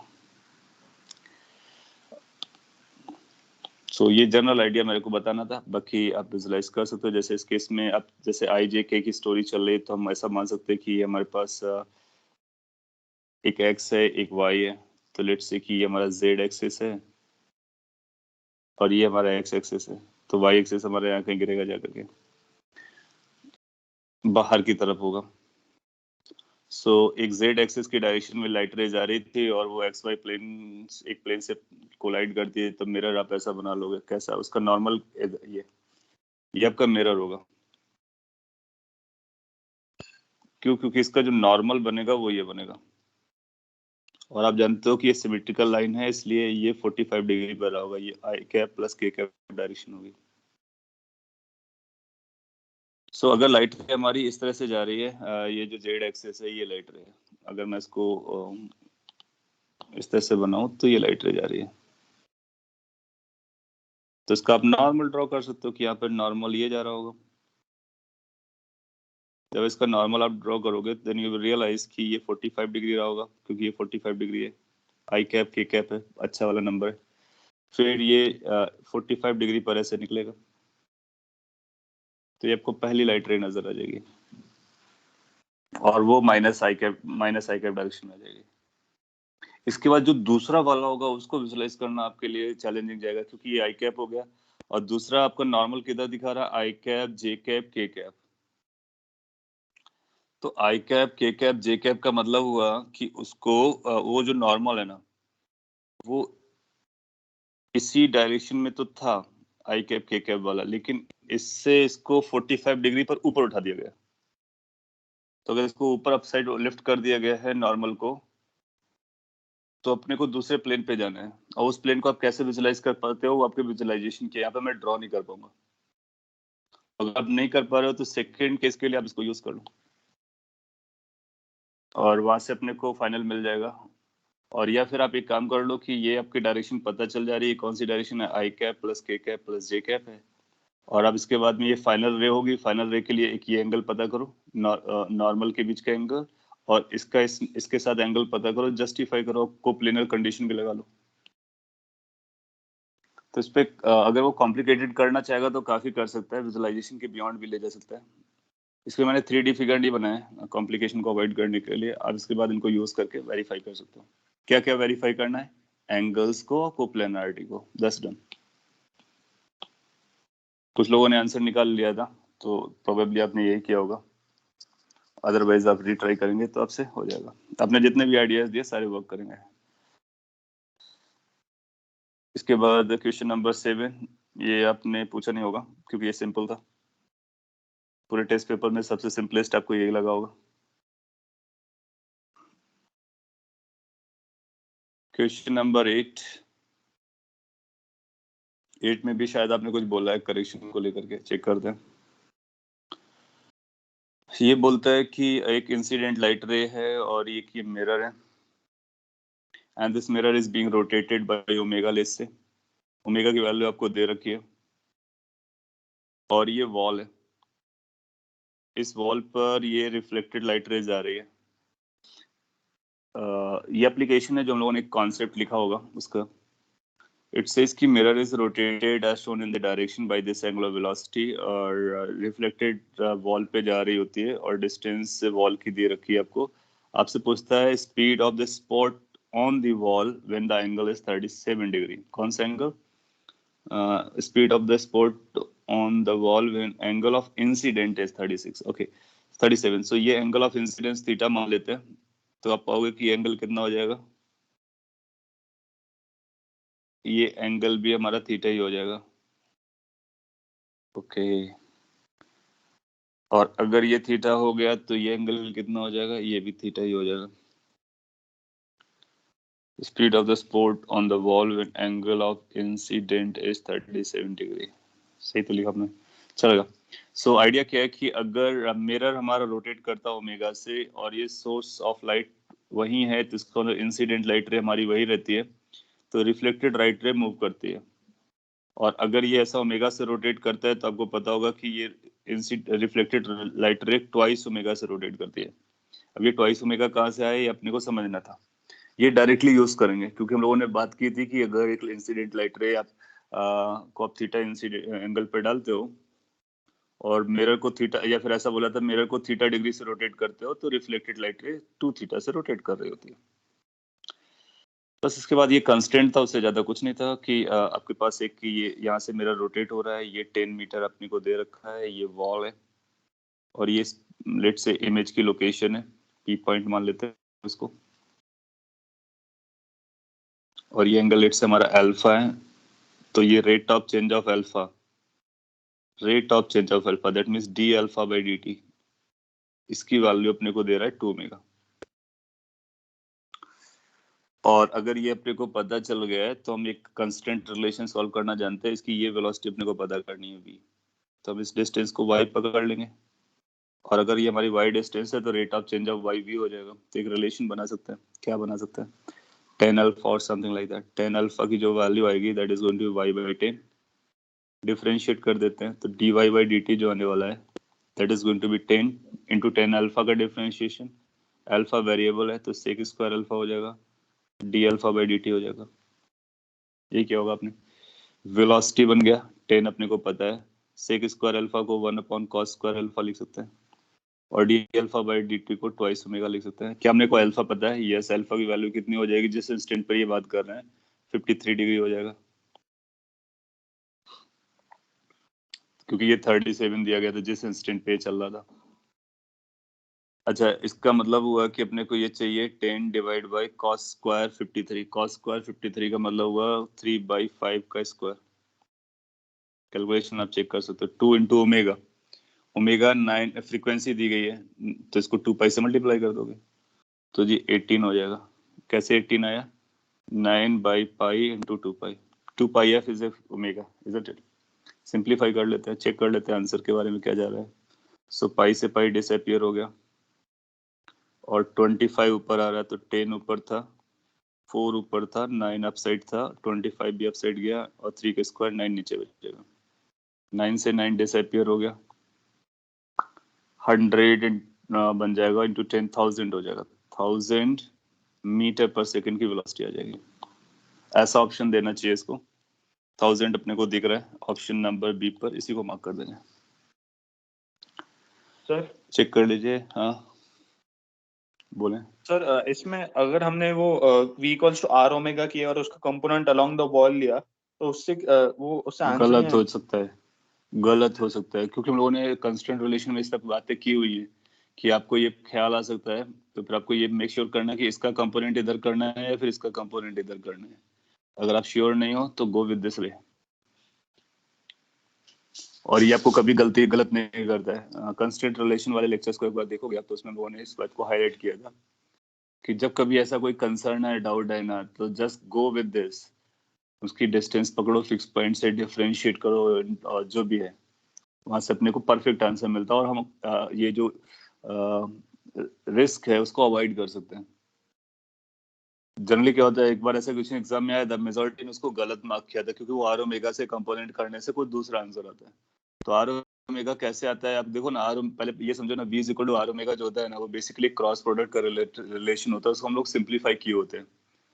v is equal to omega cross r से आता है, तो इसमें 3 वेक्टर्स का इन्वॉल्वमेंट है, क्रॉस प्रोडक्ट है, तब ये बनता है, ये इसका प्रॉपर है। आप इसको कभी भी यूज कर सकते हो because that's is general one.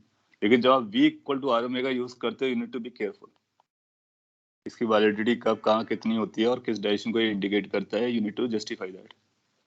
सो इसलिए हम इसको फॉलो कर लेते हैं। कुछ लोगों ने निकाला होगा 1000, तो वो करेक्ट है। क्वेश्चन नंबर नेक्स्ट 9 के बारे में भी आइडिया दे देता हूँ, चेक कर लेता हूँ नेक्स्ट आपको कौन था। 8 हो गए, एक बात 21 पे जा रहे, तो 9, 10, 11 बाकी सारे को मैं शॉर्ट में बता देता हूँ। क्वेश्चन नंबर 9 में क्या था कि what is the inductance of the coil, और रेजिस्टेंस दे रखा था, एसी सिग्नल में फ्रीक्वेंसी दे रखी थी, अप्लाइड वोल्टेज दे रखा था, और नहीं, ये फाई के बारे में बात कर रखा है। सो ये आपको क्या करना है, R L series AC circuit देखना है और इंडक्टेंस कॉइल का पता करना है। तो 10 फाई अपने को पता है, आप 10 फाई को यूज कर लीजिए, एक्सएल अपॉन आर होता है, आप फिगर ना भी बनाएंगे तो भी चलेगा। आप देखोगे क्या आपको आर पता है, यस। क्या आपको एक्सएल पता हो गया ना, ये तो अपने आप हो गया। क्या हो गया, इसको ओमेगा लिख लो, ओमेगा भी आपको पता है, आर भी पता है, फाई पता है, एक लाइन में आपको आंसर मिल जाएगा।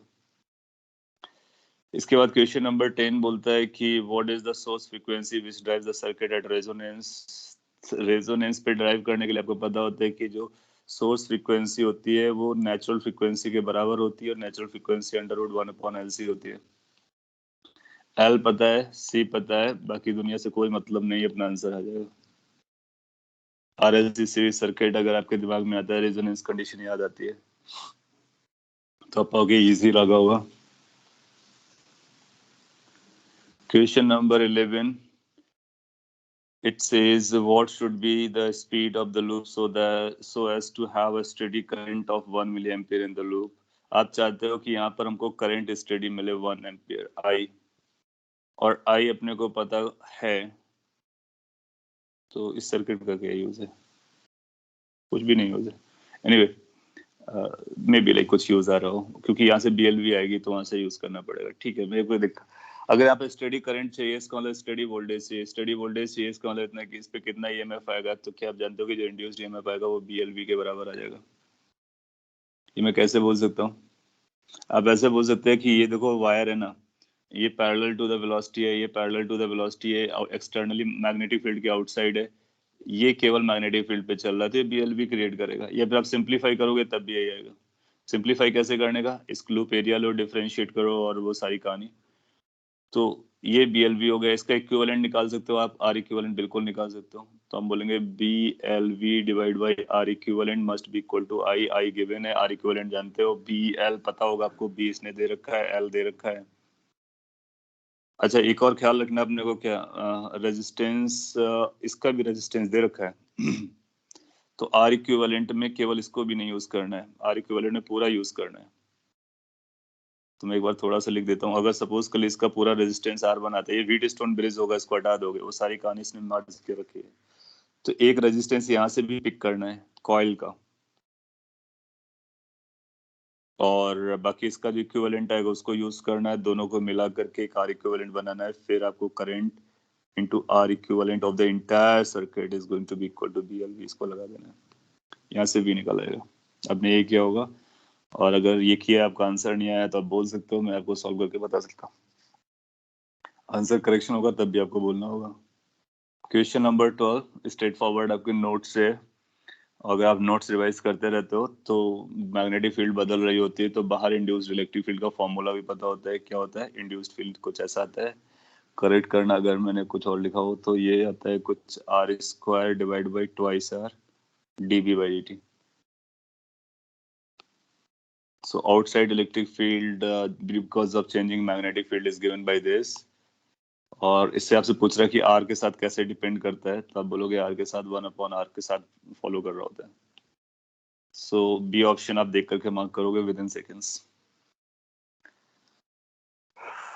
क्वेश्चन नंबर 13, ये भी हम लोगों ने क्लास में लिया हुआ, एग्जाम में आया हुआ क्वेश्चन है। पूछा म्यूचुअल इंडक्टेंस किसका क्या होगा, तो जहां से ज्यादा लिंकेजेस होंगे वो अपने को देखना होगा। और सिंस वो मैक्सिमम के बारे में पूछ रहा है, मैक्सिमम दिया हुआ है, तो मैक्सिमम A लोकेशन पर आएगा या A ओरिएंटेशन पर आएगा, ये आपको पता है। ये भी क्लास में मैंने एक्सप्लेन किया था, एग्जाम में आया हुआ भी है। क्वेश्चन नंबर 14 के बारे में बोलता है कि when switch is closed find ratio of I2 minus I2 by I1। I2 और I1 का रेशियो चाहिए, तो I1 मतलब एक करंट जब स्विच ओपन है, दूसरा करंट होगा जब स्विच क्लोज होगा, या कुछ ऐसे ही हो रहा होगा। तो अपने को एक बार स्विच ओपन करके सॉल्व करना है, स्विच को क्लोज करके सॉल्व करना है। आइडिया क्या होगा, जब आप स्विच को ओपन क्लोज करोगे ना, तो इंडक्टर सडनली चेंज नहीं होने देता करंट को। किसी को कंसर्न हो तो आप पूछ सकते हो, अदरवाइज ऐसा क्वेश्चन हम लोग कर चुके हैं क्लास में, और आपने स्टार्टिंग में पूछा भी नहीं है, तो मैं इसको स्किप कर दे रहा हूँ। क्वेश्चन नंबर 15 सिमिलर टाइप का क्वेश्चन हम लोगों ने क्लास में किया होगा। आप क्या करोगे, यहाँ पर I पकड़ोगे, यहाँ से I1 पकड़ोगे, यहाँ पर I2 पकड़ोगे। वो आपको लेंदी लगता है, बट आपको लेंदी करना है, कुछ चीजें लेंदी होती हैं और करनी पड़ती हैं, तो उसको एक्सेप्ट करना है। कई बार सॉल्व करोगे तो फिर आपको इजी लगना स्टार्ट हो जाएगा, अगर आप सॉल्व नहीं करोगे तो एग्जाम के टाइम तक भी आपको लेंदी लगता रहेगा। चॉइस आपकी है। आपको I1 को प्लॉट करना है और V निकालना है, फिर I2 को प्लॉट करके सेम V निकालना है, जहां भी आ रहा होगा, एक ऊपर आएगा एक नीचे आना चाहिए, क्योंकि एक RC एक RL है। अब कौन सा V है कौन सा I2 मैंने रैंडमली बना दिया है। अगर थोड़ा सा भी दिमाग लगाएंगे तो इंडक्टर वाले केस में वोल्टेज हाई जाता है, तो इंडक्टर ये I2 हो जाएगा, ये I1 हो जाएगा। एक 5-2 निकालेंगे, 5-1 निकालेंगे। फिर आप क्या करो, वोल्टेज को सेम रख लो, I1 I2 को अलग कर लो, इसको ट्रांसफॉर्म करते हैं, सेम V पकड़ते हैं। तो अगर ये हमारे लिए V है तो I1 किधर जा रहा होगा, I1 V से I1 V के ऊपर है, I2 V के नीचे है, बस ये हो गया। तो वेक्टर्स का बेसिकली एप्लीकेशन है, I1 हो गया, I2 हो गया, F1 हो गया, F2 हो गया। अब आपको टोटल आई निकल के आ जाएगी यहाँ से। इसने पूछा क्या है, उस पर भी डिपेंड करता है। इसने पूछा है peak value of voltage across 100 ohm resistance, peak value पूछी है। तो अपने को इतना सारा करने की जरूरत नहीं, मैंने पूरा सॉल्व किया। आपको केवल ऊपर वाला सॉल्व करना है, नीचे वाला इसको छोड़ दो, कोई मतलब का नहीं है, केवल इसको सॉल्व कर सकते हो। इससे I1 निकल के आ जाएगा। एक बार I1 निकल के आ जाएगा तो I1 R1 हमारा वोल्टेज हो जाएगा, पीक वैल्यू बता देंगे I0 निकाल करके। कई बार एग्जाम में ऐसे क्वेश्चन देता है, देखने में लगता है कि हमको दोनों सॉल्व करने, लेकिन सॉल्व हमको एक ही करना होता है। तो आप इतने पोर्शन को इग्नोर मार दो और इसको सॉल्व कर लो, हो गया। बेसिकली RC सर्किट का पीक वैल्यू निकालना है आर के क्रॉस। बट अगर कुछ ऐसा पूछता है कि सोर्स से करंट I निकालिए तो हमको I2 भी निकालना पड़ता है, तो दोनों सॉल्व करते हैं। इससे जो I1 I2 का रिजल्टेंट आएगा वही I आएगा, फाइनली फेज भी वही आएगा। सो कई बार एग्जाम ऐसा करता भी है कि दिखाने में आपको कॉम्प्लिकेटेड करता है बट इजी देता है, पूछता इजी चीज है। कर पाएंगे। किसी को इशू हो तो जरूर बोलिए, मैं सॉल्व करता हूँ। क्वेश्चन नंबर 16 के बारे में ये बोलता है कि आपको एक सोर्स दे रखा है और इसका RMS वैल्यू बताइए क्या होगा। सो इसको आप sin 2ωt में ले जाओ, तो इसको आप ऐसा लिख सकते हो 110 sin 100 pi t, हो गया। अब RMS बताना आपके लिए बहुत आसान हो जाएगा। V0 कितना दिख रहा है, V0 की किसकी RMS वोल्टेज चाहिए ना, V0 की वैल्यू अपने को 110 नजर आ रही है, तो VRMS कितना हो जाएगा, VRMS is going to be V0 by √2, that's done। So 110 divide by √2 volt आप बोल दोगे। √2 की वैल्यू 1 से थोड़ी सी बड़ी होती है, तो ये कुछ कम हो जाएगा 110 से, तो ये 78 है और ये 89 है। ये दोनों तो नहीं होंगे, लास्ट वाले टूल्स। 89 और 78 में क्या होगा वो आप चेक कर सकते हो कैलकुलेट करके। और भी कैसे कैलकुलेशन में अपनी हेल्प लेनी है, इसको ऐसा बोलो 110 √2 की वैल्यू आप रख सकते हो डिवाइड बाई 2 और 0.7 जो भी नंबर होता है उससे मल्टीप्लाई कर दो। आपको पता होता है 0.7 होता है 1/√2 की वैल्यू, तो यही आंसर आना चाहिए, ये ऑप्शन। सो एसी के सिंपल क्वेश्चंस भी होते हैं, आप देखो काफी सिंपल लगते हैं। कुछ कैल चैलेंजिंग भी होते हैं, बिल्कुल चैलेंजिंग बनाए जा सकते हैं, तो अकॉर्डिंगली अपने को रेडी रहना है। क्वेश्चन नंबर 17, ये एक ये कैपेसिटर है, तो ये बड़ी प्लेट होगी और वोल्टेज सोर्स है। आपसे पूछता है कि the current drawn from the source, तो जो सोर्स से करंट आएगी वो पता करना। तो इधर आप बोलो IL जा रहा है, इधर आप बोलो IC जा रहा है, ये नॉमेनक्लेचर भी यही यूज कर रहा है। IL IC से बड़ी है, तो आपसे पूछा टोटल कितनी जाएगी। बेसिकली आपसे पूछ रहा है I और IC IL में क्या रिलेशन होगा, तो आप जानते हो I phasor is equal to IL phasor और IC फेजर होगा। तो अगर आप फेजर नहीं जानते हो तो आप IL प्लस IC बोलोगे तो आपको गलत हो सकता है। तो आप जानते हो कि इसमें कॉमन वोल्टेज है, करंट लीड करेगी एक में करंट लैग करेगी। अगर ये हमारा वोल्टेज है तो हम जानते हैं कि कैपेसिटर की करंट लीड करती है, इंडक्टर की करंट लैग करती है, तो ये हमारा बन जाएगा। सिंस उसने बोला IL बड़ा है तो रिजल्टेंट हमारा इधर आएगा और ये इधर आ जाएगा। ये V आएगा और ये IL माइनस IC हो जाएगी। तो रिजल्टेंट करंट कितना जा रहा होगा, IL minus IC। Phase difference कितना चल रहा होगा, 90 डिग्री। कौन लीड कर रहा होगा, वोल्टेज। वो सारी बातें बता सकते हैं। बहुत सिंपल क्वेश्चन पूछा उसने, IL माइनस IC बताइए। तो अगर आपको फेजर समझता है, इसकी टेक्निक समझती है, तो it's like looking and answering. Question number 18 again बहुत बेसिक क्वेश्चन था, सिंपल क्वेश्चन था, तो डायरेक्टली हम लोगों ने क्लास नोट्स में लिखा हुआ है कि ये रिफ्रैक्टिव इंडेक्स क्या होता है। क्वेश्चन नंबर 19 ये बोलता है कि which of the correct relation is, ये प्रिंटेड नहीं है। ये आपको इलेक्ट्रोमैग्नेटिक वेव नजर आ रही है जो कि प्लस एक्स डायरेक्शन में चल रही है। इसकी वेलोसिटी कितनी होगी? इसकी वेलोसिटी आती है ओमेगा बाई के, और हम लोग जानते हैं कि इसके लिए एक और रिलेशन चल रहा होता है ई बाई बी। नॉट लगाना तो नॉट लगा लोगे, नॉट के साथ होता है, एम्पलीट्यूड के साथ होता है। तो बस यहाँ से रिलेशन पता चल जाएगा क्या कि के E naught must be equal to omega B naught. So second तो नहीं होगा, फर्स्ट में यहाँ पर ओमेगा ही होना चाहिए मोस्ट लाइकली। वो मिस प्रिंटेड है क्या? पेपर में भी मिस प्रिंटेड था कि केवल यहीं पर है? ये क्या लिखा हुआ है? बॉक्स था, ओके, गड़बड़ हो गया। देखो ये तो आंसर होगा नहीं, हाँ ये आंसर होगा नहीं, ये आंसर होगा नहीं। हाँ ये समझा जा सकता है क्योंकि बाकी 3 ऑप्शन नहीं है ना, ये भी नहीं हो सकता है, तो ये जो भी है वही है। और फिर ये भी समझ में आ रहा होगा ओमेगा के बी नॉट ओमेगा नॉट इनको ई नॉट को यूज कर रहा है, तो it has to be omega.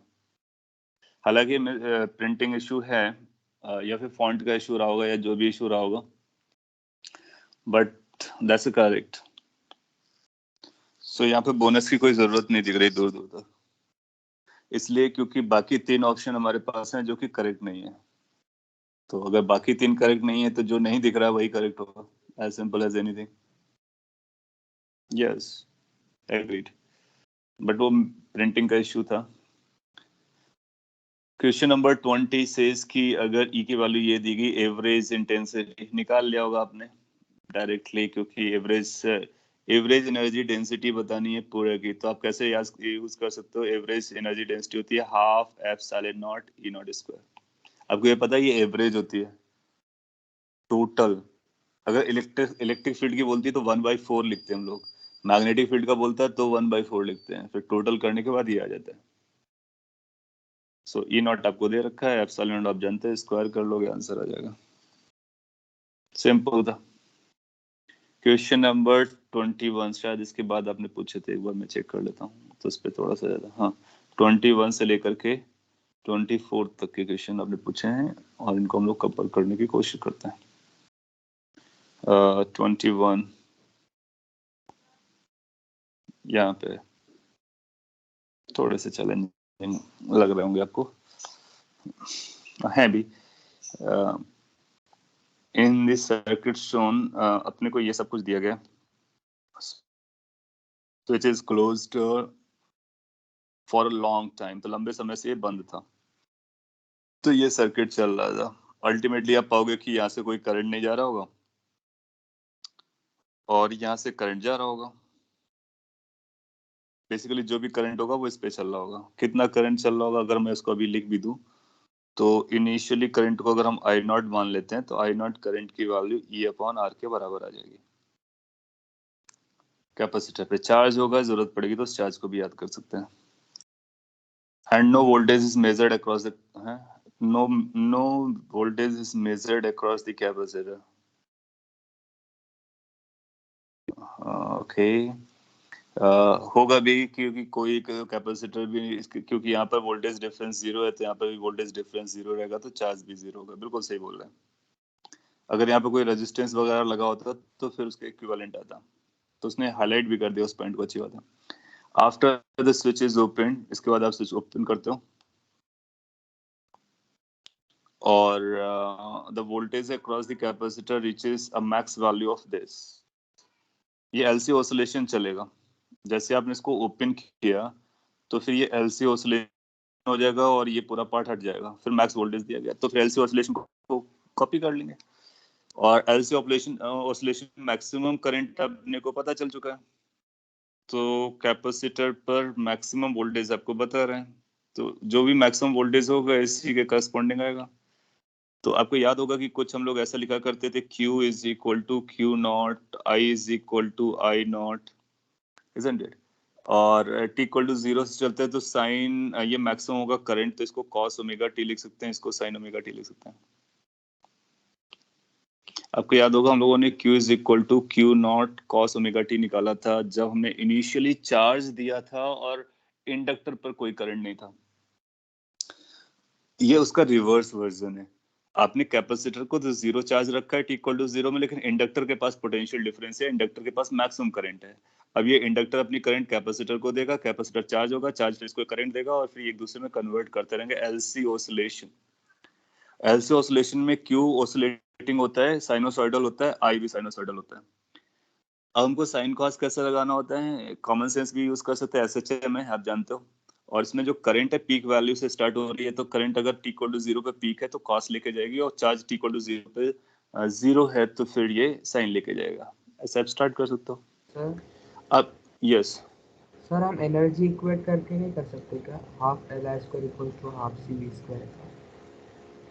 Half L I square को equal to half C V square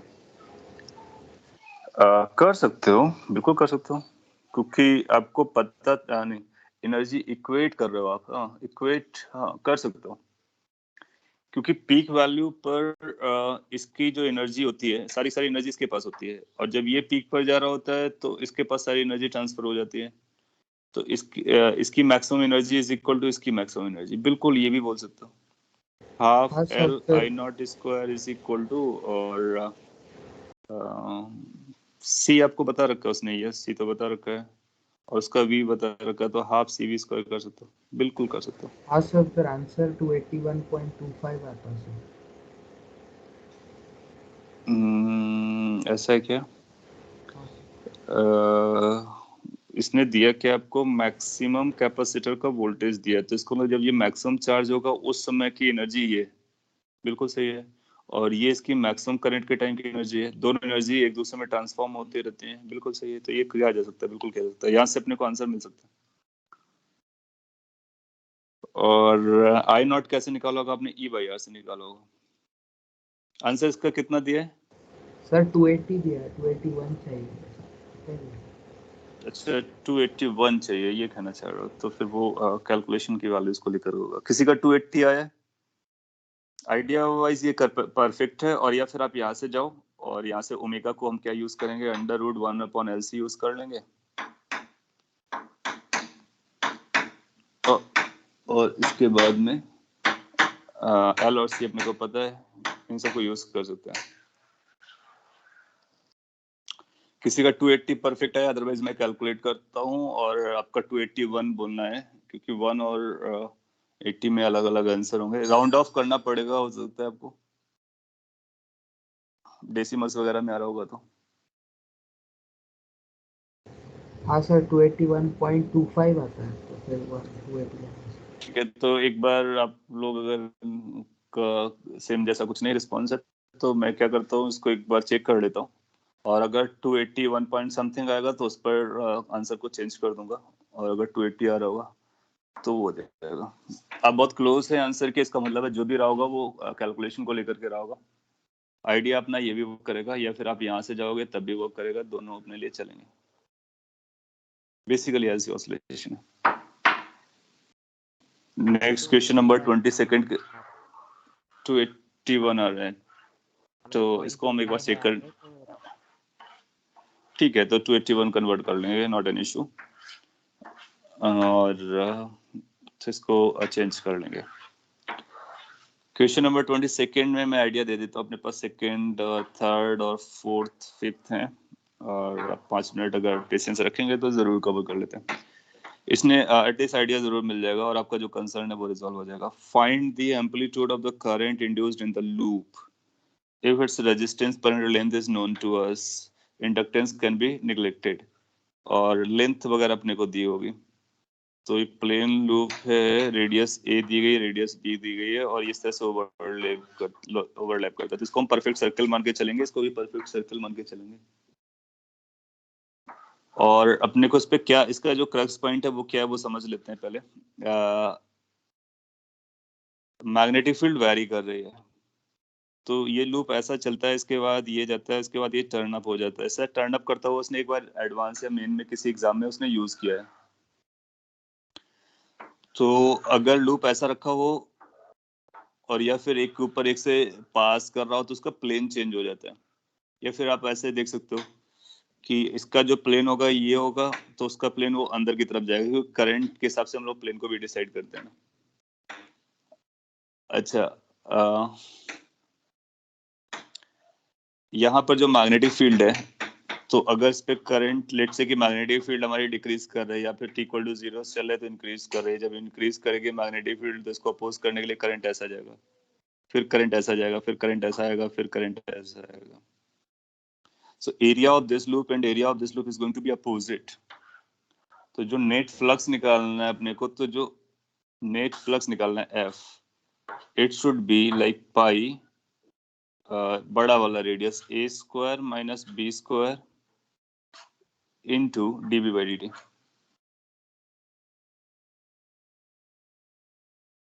ये इसका मेन पॉइंट है, बाकी सारी स्टोरी है। ये बोलेगा कि अपना कितना नेट फ्लक्स चेंज हो रहा होगा, so that is the net flux change. एक बार आपने ये यूज किया, अब 5 dB by dt यहाँ से आप निकाल सकते हो, सारी वैल्यू रख सकते हो। ये d5 by dt है बेसिकली, ये बेसिकली EMF है। तो करंट आपसे पूछ रहा है एम्पलीट्यूड ऑफ द करंट, तो जब आप करंट कैलकुलेट करोगे तो E/R आएगी, और ये भी साइन था तो ये कॉस में बच जाएगा, तो उसका एम्पलीट्यूड जो मैक्सिमम वैल्यू वो चेक करनी है।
Am I audible?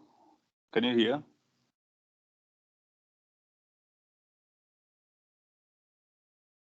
Hello? Can you hear me? अभी सुनाई दे रहा होगा। तो ये जो क्वेश्चन मैंने एक्सप्लेन किया वो आपको समझ में आया या फिर नेट की इशू की वजह से दिखा नहीं आपको? क्वेश्चन नंबर सर आप पिछले क्वेश्चन पे थे ना? 23rd मैंने एक्सप्लेन किया, आपको समझा या नहीं, या फिर दिखाई नहीं दिया? सर दिखाई नहीं दिया। सर आप 22nd पे थे। Oh my God, आप 20 सेकंड भी पूरा नहीं हुआ। 20 सेकंड ही पूरा नहीं हुआ था। ओके, मैं एक बार क्विकली समराइज कर देता हूँ। मैंने अभी कुछ बोल दिया था और वो शायद वो नेट डिस्कनेक्टेड हो, स्लो हो गया हो या हैंग कर गया हो, जो भी है, तो उसकी वजह से आपको दिखा नहीं। ओके, क्वेश्चन नंबर 22 में मैंने ये बोला कि ये लूप्स के प्लेन्स अपोजिट हैं, इसलिए एरियाज या फिर उनके बीच के एंगल्स अपोजिट चले जाएंगे। एक में 0 बनेगा तो एक में 180 बनेगा, तो उसका जो इफेक्टिव एरिया होगा वो बड़ा का एरिया माइनस छोटा का एरिया हो जाएगा। सो उसके लिए अपने को d∅dt यानी EMF ये लिखना है, एरिया इंटू dV/dt। फिर मैंने ये बोला कि B की वैल्यू आपको साइनोसॉइडल दी गई, डिफरेंशिएट करोगे तो करंट भी हमारा साइनोसॉइडल आ जाएगा, और फिर उसका जो एम्पलीट्यूड है वो हमको बता देना है। तो क्वेश्चन नंबर 22 आप इस तरह से सॉल्व करोगे, अपना आंसर आ जाएगा। ओके, इसके बाद मैंने क्वेश्चन नंबर 23rd एक्सप्लेन किया था, और इतना कुछ मैंने बोल दिया, मैं फिर से बोलता हूँ। इसने बोला है कि कांस्टेंट एंगुलर वेलोसिटी से चल रहा है, इसका मतलब एंगुलर एक्सेलरेशन 0 होगा, इसका मतलब नेट टॉर्क 0 होगा, इसका मतलब जो टॉर्क आप लगाओगे और जो टॉर्क मैग्नेटिक फील्ड का होगा वो दोनों बराबर होने चाहिए। फिर मैग्नेटिक फील्ड का टॉर्क कैसे पता करना है? मैग्नेटिक फील्ड का टॉर्क होता है I L क्रॉस B, या फिर फोर्स होता है I L क्रॉस B और उसको लेंथ से मल्टीप्लाई करना है। इस पर करंट जाएगी तो इस पर फोर्स लग रहा होगा I L क्रॉस B का। सिंस वो लेंथ के लीनियरली प्रोपोर्शनल होता है तो वो उसका point of action central point होता है, मिड पॉइंट होता है। तो P पॉइंट से उसकी डिस्टेंस कितनी बनेगी? L/2। फोर्स कितना होगा? F कितना होगा? ILB। सब परपेंडिकुलर है, प्रॉपर्ली है, चेक कर लीजिए। तो ये टॉर्क आ गया, अपने को यही टॉर्क निकालना है। लेंथ अपने को दे रखी है 2 metre, magnetic field is given to us. अगर करंट मिलेगा तो आंसर हो जाएगा। अब ये का EMF बनता है जिसका सोर्स होता है B ओमेगा L²/2। L और R लगा हुआ है तो L और R लगा करके सर्किट बनाएंगे। ये DC सर्किट है। t=0 पे स्विच को ऑन किया गया, इसका मतलब t=0 पर अगर करंट होती है, मतलब इसको ऑन करते हैं तो फिर हमारा करंट किसी टाइम पर इस वाले एक्सप्रेशन से गवर्न होती है, LR circuit, growth of current. Remember that. So अगर आपको इतना समझता है तो फिर यहाँ से हम ये बोल सकते हैं कि टी की वैल्यू अपने को दे रखी है। अब इस टी की वैल्यू के इस पे आप सब्स्टिट्यूट करो और उसके बाद आई को यहाँ पर सब्स्टिट्यूट करो, अपने को आंसर मिल जाएगा। सो ये मैंने एक्सप्लेन किया था। YL/2, देखो YL/2 आपके पास दो आइडियाज हैं। आप एक प्रॉपरली सॉल्व कर सकते हो और या फिर डायरेक्टली भी कर सकते हो। ये P पॉइंट है और आप यहाँ से किसी X डिस्टेंस पे जा करके एक छोटा सा dx लो और इस पर फोर्स देखो। आप जानते हो ये जो फोर्स लग रहा होगा, लेट से इधर लग रहा है, तो फोर्स जो होता है वो dx के डायरेक्टली प्रोपोर्शनल होता है, लीनियरली डिपेंडेंट होता है। तो जब इसका टॉर्क कैलकुलेट करोगे तो इस पे जो टाउ लगेगा d टाउ, उस पे आएगा x इंटू डी एफ, और जब आप df यूज करोगे तो ये बनेगा x इंटू डी एफ की जगह लगेगा BI/dl, dl की जगह dx आ जाएगा। तो आप देखोगे ये आएगा BI/x/dx। आप चाहो तो इसको इंटीग्रेट कर दो, जब आप टोटल टॉर्क निकालोगे तो इसको इंटीग्रेट करोगे, जैसे इंटीग्रेट करोगे तो 0 से L तक BI बाहर आ जाएगा, x का इंटीग्रेशन L²/2 बनेगा। तो हम लोग इसको ऐसा बोल लेते हैं कि सिंस हमारा जो फोर्स है ना वो इससे लीनियरली डिपेंडेंट है, सिंस वो लीनियरली डिपेंडेंट है इसलिए वो L²/2 लिखा जा सकता है। दैट मीन्स उसका मिड पॉइंट हम ले सकते हैं। और अगर आप मिड पॉइंट ना लो, इस तरह का लॉजिक आपको नहीं लेना है तो अच्छी भी बात है। आप क्या करो, एक छोटा सा सैंपल लो, इमीडिएटली डी टाउ लिखो, इंटीग्रेट करो और देखो ये बन जा रहा है। वही हम लोगों ने यहाँ पे बनाया था, BI/L²/2। और या फिर आप इस पॉइंट को याद रख सकते हो, जब कभी कोई चीज लीनियरली डिपेंड करे, फोर्स लीनियरली डिपेंडेंट होगा तो उसका जो पॉइंट ऑफ एक्शन है मिड पॉइंट ले सकते हैं, क्योंकि हमको पता है उसको जब इंटीग्रेट करेंगे ना तो L²/2 बनेगा। तो उसको एक्सप्लेन भी किया क्यों ऐसा करना है और ये हो गया। अभी आपके पास क्वेश्चन नंबर 24 बचता है और ये बहुत सिंपल क्वेश्चन भी है। आपसे पूछता है current growth if current through the switch at t equal to this. इस टाइम को पहले पकड़ो, ये कौन सा टाइम है मैं आपको रियलाइज करा देता हूँ। इसका जो c होगा कैपेसिटेंस वो 4 पाई एप्सिलॉन नॉट r है और ये this is nothing but LC oscillation. एक L लगा हुआ है, एक C लगा हुआ है, ये 0 पर है। तो इसकी angular frequency, natural angular frequency होती है 1/√LC। C की वैल्यू रख दो, तो जैसे ही रखोगे तो ये 1/LC लिखा हुआ है।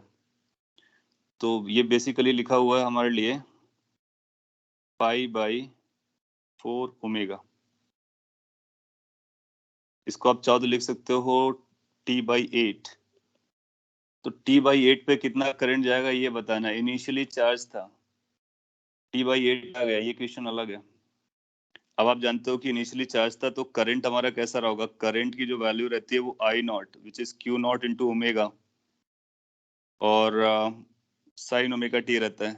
अगर इनिशियली चार्ज था तो करंट हमारा 0 से प्रोग्रेस करता है। बस हो गया। अब आपको क्या करना है, टी की वैल्यू कितनी प्लेस कर देनी, T/8 प्लेस कर देनी है और Q0 अपने को दिया गया है तो ये बनेगा Q0 और ओमेगा की वैल्यू √LC, C की वैल्यू तो 4 पाई एप्सिलॉन नॉट R आ जाएगी और साइन ओमेगा टी आ जाएगी। साइन ओमेगा टी, ओमेगा का मतलब 2 पाई बाई टी और टी का मतलब T/8। बेसिकली ये कितना बन जा रहा है 1 π/4, दैट मींस 1/√2। तो ये 1/√2 होगा, इसके साथ असेंबल करो, यहाँ से पता कर लो। क्वेश्चन नंबर आपका 24 कंप्लीट हो गया। होपफुली आपने सुन लिया है। क्वेश्चन नंबर 25 आप इजिली कर सकते हो। अगर इश्यू है तो अपने वैसे भी डाउट में पूछा नहीं, इजी है। डाइलेक्ट्रिक कैपेसिटेंस, डिस्प्लेसमेंट करंट बताना है, डायरेक्ट फॉर्मूला है। ये भी एक अच्छा है, डिस्प्लेसमेंट करंट का क्वेश्चन था।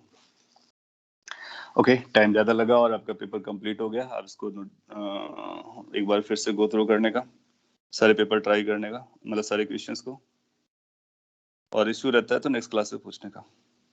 चलेगा? That's all for the day. Thank you.